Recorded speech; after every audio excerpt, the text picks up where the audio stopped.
pretty just like easy topic, but then also like dreadfully boring topic of Riemann sums, where we basically estimate the area under a curve using the sum of the area of rectangles, or the sum of the area of trapezoids. Today we are going to learn something called indefinite integrals, or antiderivatives, and then tomorrow we'll kind of group back and do what's called the definite integral, which is going to kind of go back to how we find the exact area under a curve instead of just approximating it. Again, this unit is a very short unit. It is just very, very much like, can we get the basic gist of this thing called the integral down, understand like the very basics of it, and then like after Thanksgiving break is when we'll start doing some of the more in-depth stuff with the integral. So I did want to kind of start off and define some words that I'll be using. There'll be kind of like a lot of vocabulary. And the first word that I want to define is this antiderivative. And an antiderivative is basically taking a derivative but going in reverse. The fancy math definition, I did want to make sure I get the notation correctly. We're going to say that f of x is an antiderivative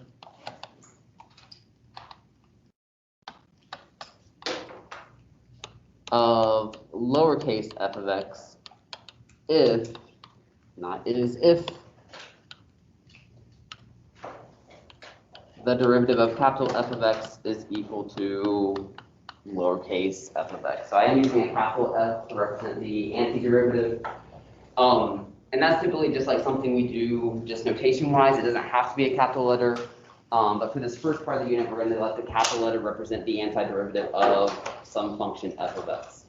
So basically, you think about kind of like what an antiderivative is basically you moving backwards. So like if I say the derivative of x squared is 2x, then I can say, well, what is an antiderivative of 2x? And you would say x squared plus 5 would be an example of an antiderivative. So like moving backwards is how we're going to define what an antiderivative is. So the first thing I want to do is just kind of making sure we can see when we have an antiderivative and when we don't have an antiderivative. So I have this function here. I have f of x is equal to 3x squared.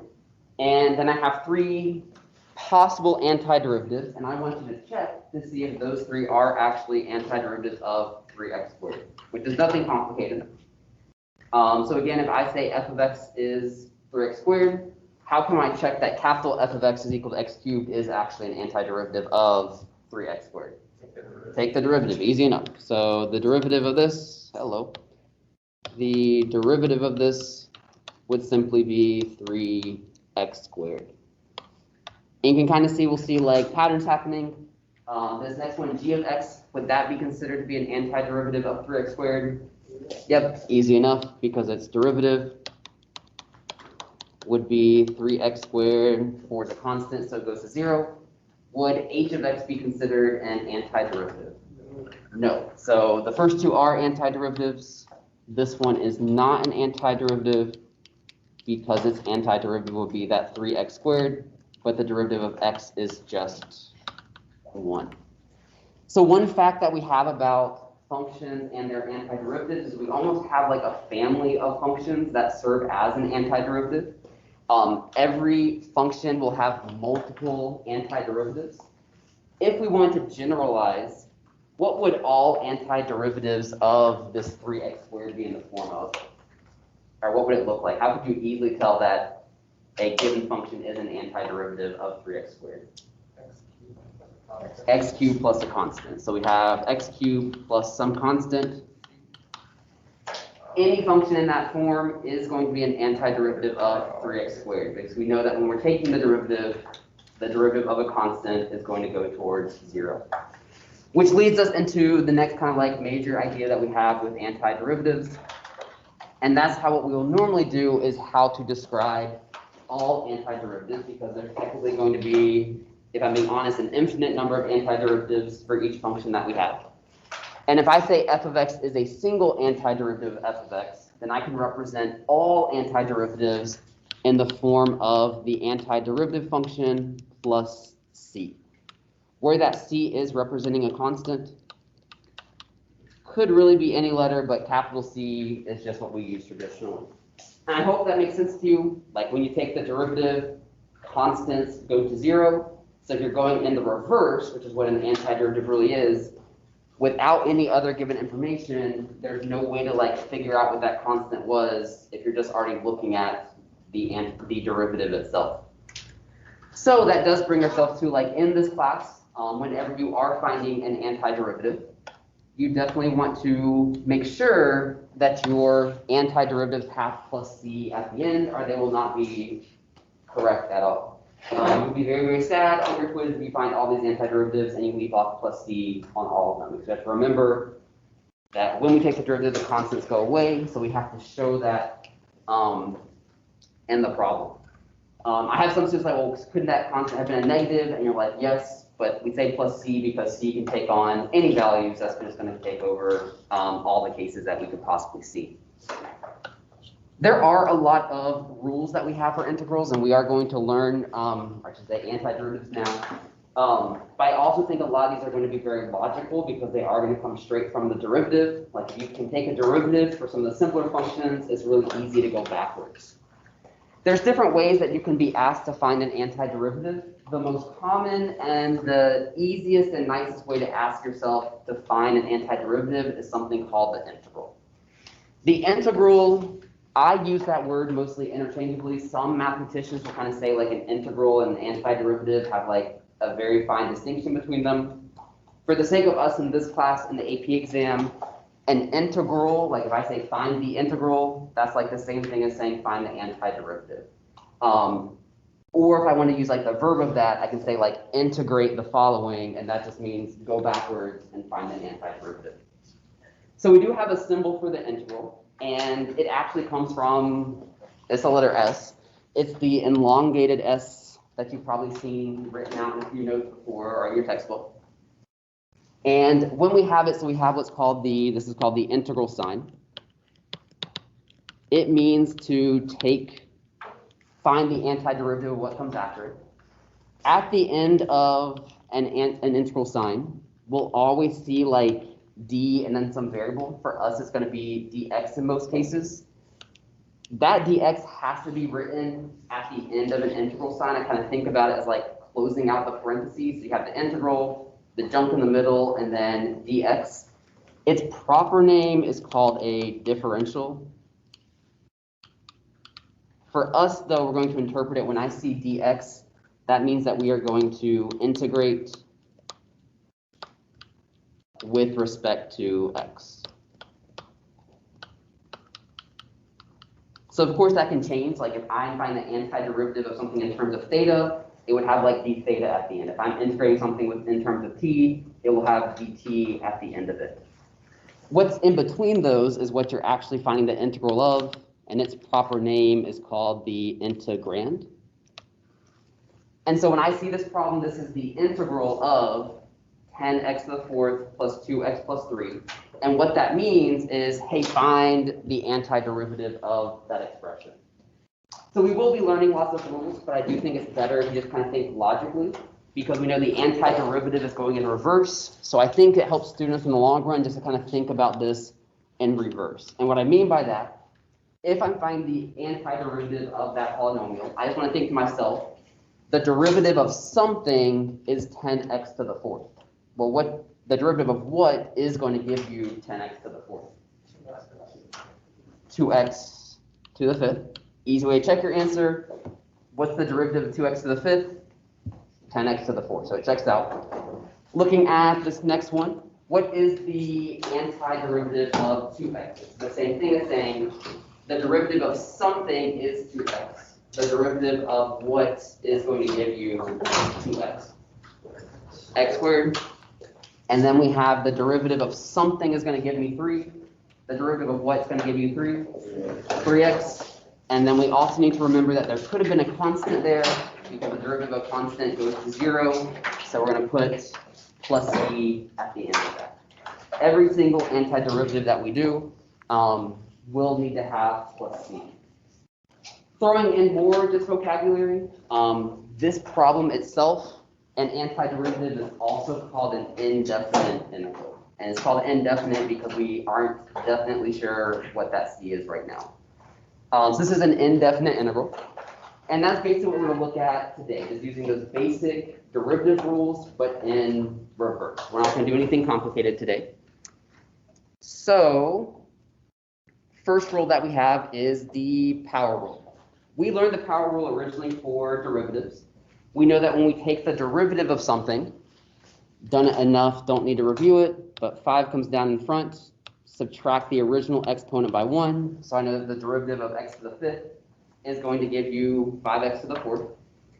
The way that we wrote the formula for derivatives, n comes down in front, subtract by 1, and the exponent for the new one. But we also have a power rule for integrals. I think it's pretty easy to think about logically. If we're doing a derivative in reverse, if I have x to the 5th, what would be the exponent of the antiderivative? X to the 6. And so now if I'm checking my answer, the 6 would come down in front, but somehow I don't see a coefficient over here. So what would have been the original coefficient in front of that problem? 1/6. Again, easy way to check your answer.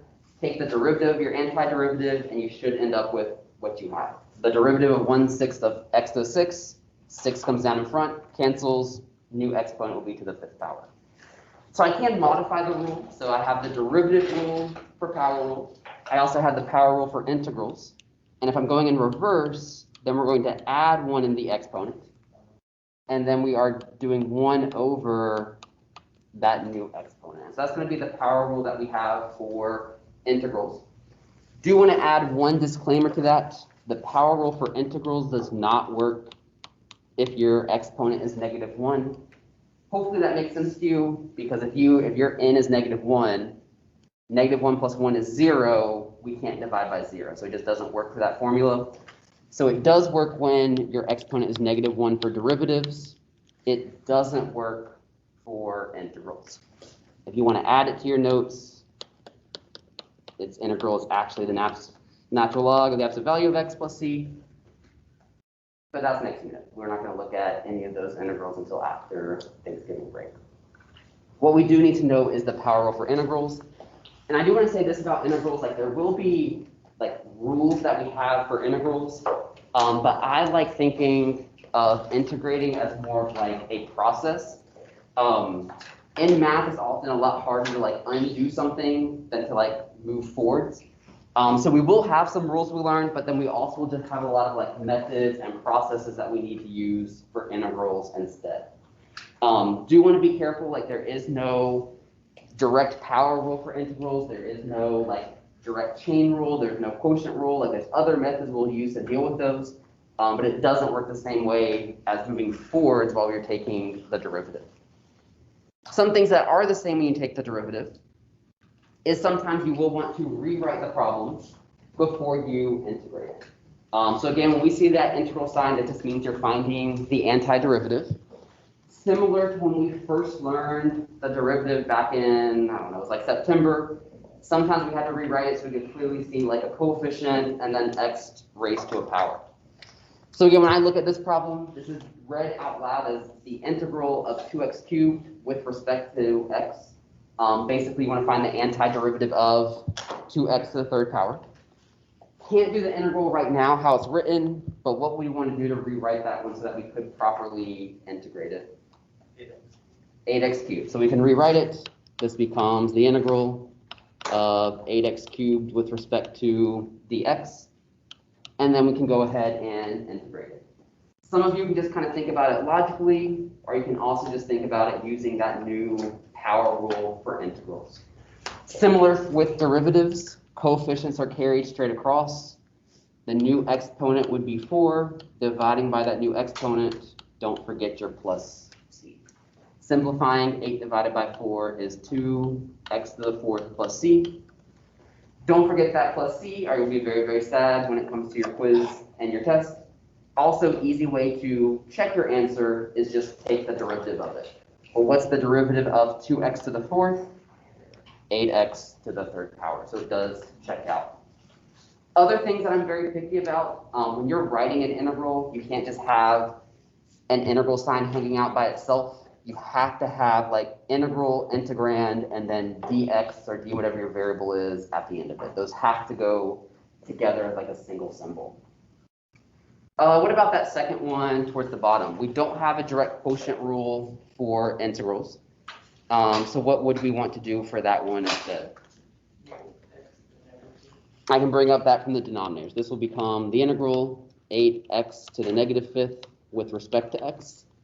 And then we can integrate it. 8's a coefficient, comes straight across. Add 1 to the exponent since this is an integral. Negative 1 plus 1 is negative 4. Divide by the new exponent. Don't forget your plus c. Simplifying this, we get negative 2x to the negative 4th plus c. Or if you're feeling fancy, negative 2 over x to the 4th plus c. Again, easy way you can always check your answer. Take the derivative of your antiderivative, and you should end up with the integer. When we're writing our work, when we take out points that we don't write the integral and like the x part. I'm going to recommend, just because, like, again, we're just doing the basic stuff now. These are quickly going to become like more involved problems. Don't drop the integral sign of the dx until you actually find the antiderivative. Like if you're just going off to this side to rewrite it, that's fine. But if you're doing it kind of like all in a row, include it until you take the antiderivative. I just say that because eventually these will be like embedded within like equations and things like that. So that's the basic power rule. The other basic rules that we have are going to be our 6 trig integrals. There's actually more integral rules that we learned them until after Thanksgiving break. The basic 6 ones we have are the ones that come directly from the derivative rule. So I don't like when I say that these are like new rules. These are just the same rules, but in reverse.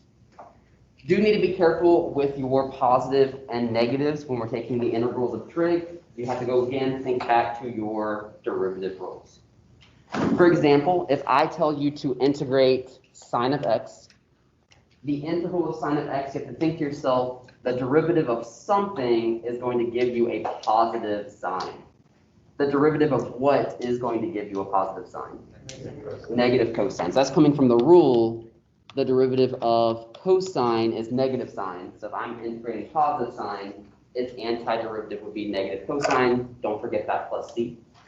Then we have the integral of cosine, so we can kind of think to ourselves, again, it's not a new rule. The derivative of something is cosine. The derivative of what is cosine? Sine.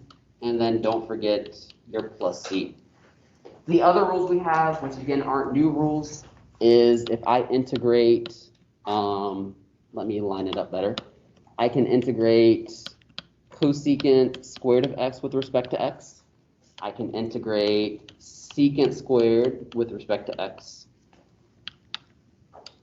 And the other ones we have from the rules, we have the product of cosecant times cotangent and the product of secant times tangent. So again, these are just coming directly from rules you know. So if I say, hey, integrate cosecant squared of x, we're not going to think of that as like a chain rule or anything like that, because we know the derivative of something would be positive cosecant squared. The derivative of what would be positive cosecant squared? Negative cotangent plus c. The integral of secant squared means the derivative of something is secant squared. Well, the derivative of what is secant squared? Tangent. Don't forget your plus c. And then again, we don't really have a product rule for integrals, so we're not going to think of cosecant times cotangent as like its own product. We just think about this in reverse. The derivative of something is giving you positive cosecant times positive cotangent. What would that be? Negative cosecant of x plus c. And then I have the integral of secant times tangent. Well, whose derivative is secant times tangent? That would be secant of x plus c. So again, not new rules, just thinking about current rules, but in the other direction. And that's really all the rules that we're going to look at in this unit. We have one more like method to learn next week, but I'm not going to add any more rules in this unit. We're going to save all the other rules for next unit. mapping. Is it gonna have, like, ask us to find like just cosecant or just cosecant x? There isn't formula for the integral of cosecant, but we will do that after Thanksgiving. It actually is a bit more complicated and uses natural logs and things like that. So let's go ahead and look at some examples. Just two more. Try those two for me. I will say one thing that shows up in these problems, especially for the trig. You'll be glad if you haven't forgotten it from last year, but often we're going to need to use like trig identities to rewrite integrands so that they match something that we know. So like in that second one, don't have a quotient rule for integrals. That one's not too difficult, but we do know identities that might help us to rewrite this into an integrand that we know is antiderivative. Go ahead and try those for me. If you want to make a note before your quiz on Friday, you might want to go back and review your Pythagorean identities. That's all.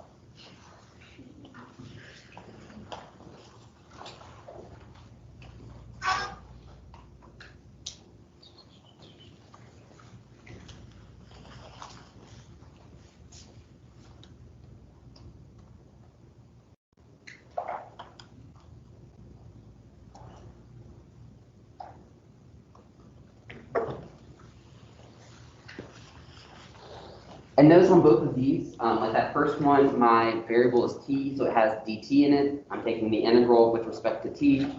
And then that second one, my variable is theta, so it has d theta because I'm taking my integral with respect to theta. Similar to derivatives, I can think of the square root of t as t to the 1/2, and then kind of basic power rule. Add 1 to the exponent, so 1/2 plus 1 is going to give me 3/2. We have 1 divided by the new exponent. Don't make it more difficult. 1 over 3/2 is the same thing as saying what? 2/3.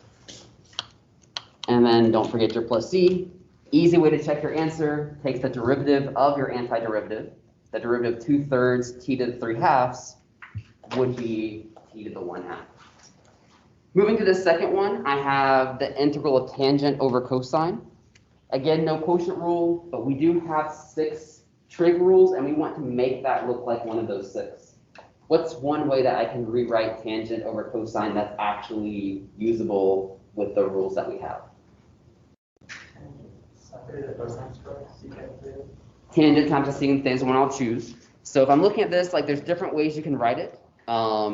Like I'll show you one way I wouldn't write it. Like tangent, and this is going to be wrong, like tangent is sine over cosine over like cosine. Like we're not getting anywhere with this. That's not one of the rules that we know. If you rewrote that, that becomes like sine of theta over cosine squared of theta, and you're like, this is not getting me anywhere. This is where you have to kind of use your pre-calc skills and choose a way to simplify this, choose a way to rewrite it that's usable. So that's not a derivative rule that we know, but a derivative rule that we know and easier to rewrite is I can pull that cosine up as a secant. And then we do know the antiderivative of that because the derivative of something is the product of secant and tangent. The derivative of secant is the derivative of secant is tangent times secant, and then don't forget your plus c.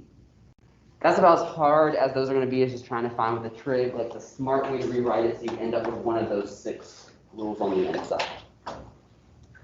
So we have those antiderivatives. We know that when we find those antiderivatives, we always have plus c.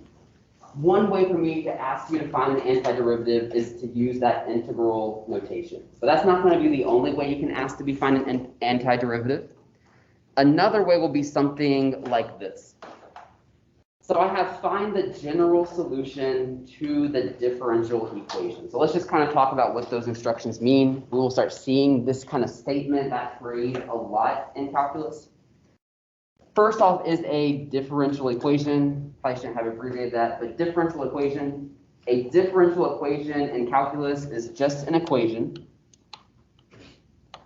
meaning that we should see an equal sign that includes derivatives in it. So this would be an example of a differential equation. There's an equal sign, and there's a derivative with dy dx. When it tells you to find a general solution, or sometimes it tells you to solve the differential equation, that is going to tell you to go back and find the original function, basically. Like you want to get rid of the derivatives.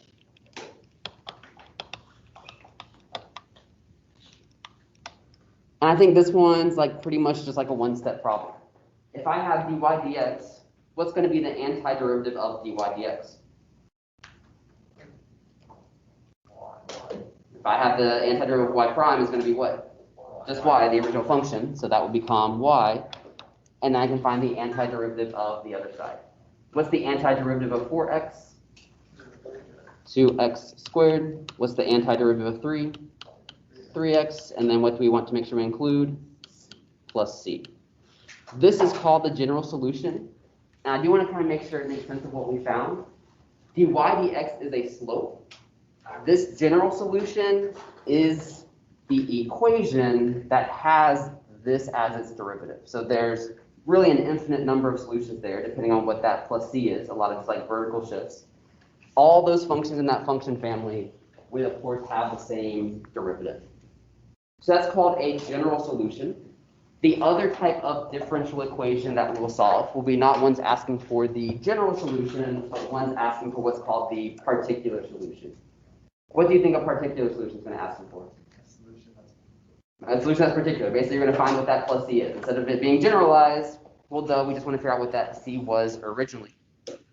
An example of a particular solution would look something like this.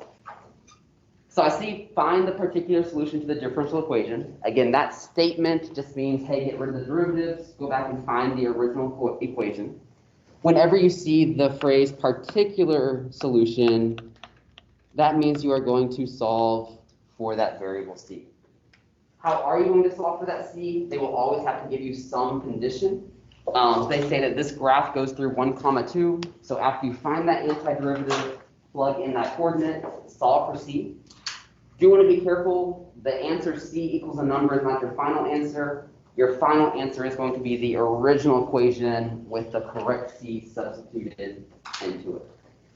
So how do we do this problem? Well, you can't find a particular one until you find the general solution first, which we already did. That's going to become y. Antiderivative of 4x would be 2x squared. Antiderivative of 3 is 3x plus the c. That is the general solution. But now we can find the particular solution because we say that this graph has to go through the coordinate 1, 2. So when y is 2, we know that x is 1. Solving for c, 2 is equal to 5 plus c. C is equal to -3. That's not your final answer. Your final answer will be the general solution with that c value plugged in. And that is our particular solution. So now instead of having a generalized one where we don't know that constant, they have provided us information to actually find that constant. Questions on that problem? Try this two-step one on your own then. So again, I see that phrase, solve the differential equation. Solving a differential equation just means you want to go back and find the original equation. This one's going to be a two-step one. I give you the second derivative, and I give you initial conditions for both f prime and f of x.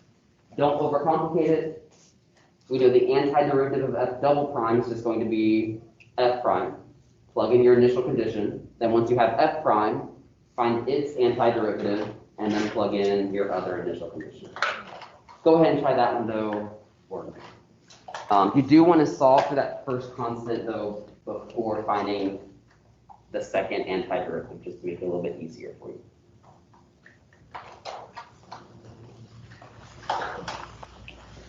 And make sure you're careful with your positives and negatives when finding the antiderivative of the trait.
So there's my work for that one. Kind of written it in 2 columns. So they give me the second derivative. I know that the integral of the second derivative would just give you the first derivative. So I want to think to myself, well, the derivative of something gave me 4 cosine. The derivative of 4 times sine is what's giving you 4 times cosine, 4 is just a coefficient. Don't forget the plus c. They tell me that f prime of 0 is 2. So I know in my first derivative, when I plug in 0 for x and set it equal to 2, I can solve for c. So I see that the c for my f prime is 2. So my original first derivative would be f prime is equal to 4 sine of x plus 2. It is easier if you solve for constants before you just keep finding more and more antiderivatives. And then I know that if I want to find the original function, the antiderivative of f prime is f of x.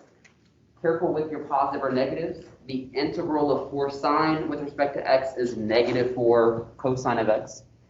2 goes to 2x. And then I put plus d, and I do want to kind of explain why. So yes, like it is plus c plus a constant. It's nicer in math. Like I already used that variable of c for f prime. So I just pick a different letter just so I'm not like using the same variable because we already said that c is 2. I don't want to have like another c be like a different number.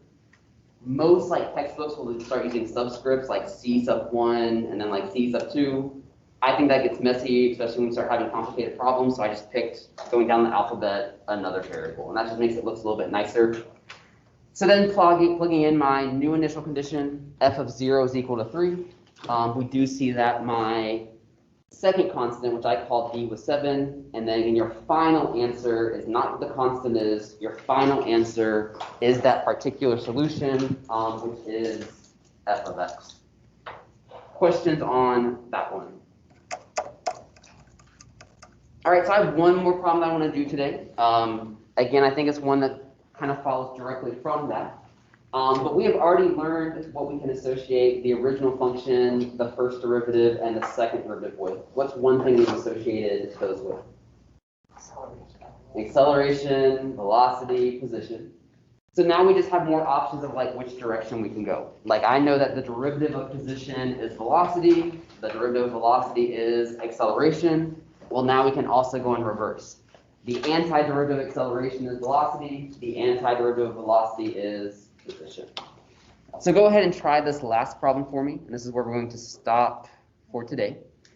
I have a chicken, because why not, is moving in a straight line. Its acceleration is given by 6t plus the cosine of t. I give you the initial conditions for the velocity and the position. And I want you to use that to tell me where this chicken's position is at t is equal to pi. So this one is literally just like the one we just did, but instead of calling it like f double prime and f prime, we're calling it acceleration and velocity.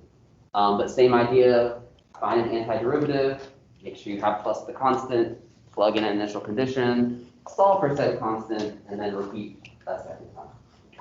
Chicken crossing the road. I don't remember why I wrote a chicken movie here, but Chicken might be crossing. it might be crossing the road.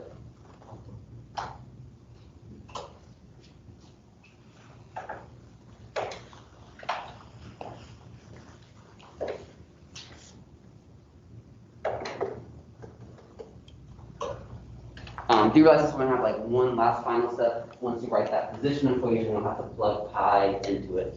It'll be like an ugly number answer, but we can leave it ugly.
cool. So there's my work. In red, that's where I found first the antiderivative of acceleration. The antiderivative of acceleration is velocity. Don't forget your plus c. Plug in the initial condition. C is 4, so I can use that to find the velocity equation. One thing I will say on the AP exam, whenever you're solving a differential equation, if you leave off a plus c, the AP reader stops grading that problem at that point. Like they will not look at any of the extra hard work you did, which kind of makes sense. If you don't have a plus c, then you don't really have anything to solve for. So don't forget those constants. Once I have the velocity, I know that the antiderivative of velocity would be position. I named it p of t, you might have named it something else. I use d again, so I already used the variable of c. Plugging in my initial condition, I see that the constant for position is a positive 1. So I have my position equation, and then I want to find the position at pi, so I can plug pi into that position equation to know where this chicken is located when t is equal to pi. Questions or concerns about antiderivatives? Don't care if you simplify it. Please don't. Just leave it ugly. So like that's really all we're looking at this unit. Like this unit is very much just like skills based. Tomorrow we are going to be looking at what's called the definite integral, which is literally like today's notes plus one more step. Like it's not going to be much different. Thursday is going to be a work day, and then Friday is going to be your quiz. Do want to talk about the homework just because I know you do have a lot of stuff going on. So yesterday we have homework 1, which I do know is kind of an obnoxious homework. It is very like find areas and add them together. This homework is a lot more, I guess, more calculus, if you will, because you are finding antiderivatives. I am going to say for your quiz on Friday, there is only one question involving we're going to do tomorrow. The definite integral is the very last question. You really just need to understand like how to find a definite integral. The vast majority of your quiz is going to be over homeworks 1 and homework 2. So if it helps you with your pacing, because I know you have a lot going on this week and next week. Next week we will only have 1 homework assignment and then like the briefcase binder. So we only have 4 topics in this whole unit. On Friday, the day of your quiz, you really just need to get homeworks 1 and 2 done. Like if you do homeworks 1 and 2, you'll be fine on your quiz. I would strongly recommend though, based on your schedule, also doing homework 3. Like you will be perfectly fine on your quiz if you just do homeworks 1 and 2. And ultimately you know how much other work you have in your other classes, but you will be fine if you just get homeworks 1 and 2 done. Homework 3 just gives you more practice with finding antiderivatives and like plugging in values. It's really the only difference when we start doing definite integrals. And the quiz, I wrote it to just focus mainly on 1 and 2. Next week, we just have 1 topic to learn. It's going to be called U sub, which is like a version, if you will, of the chain rule for integrals. And then that will bring us to the end of the unit and then Thanksgiving break. After Thanksgiving break, we'll start doing some more of like the in-depth ways to find the integral. And then moving into second semester, we'll start doing like actual applications of these things called the integral and also start using our calculators fine. So y'all can go ahead and get started on those homework problems. Again, homeworks 1 and then homeworks 2 is really what you need to focus on.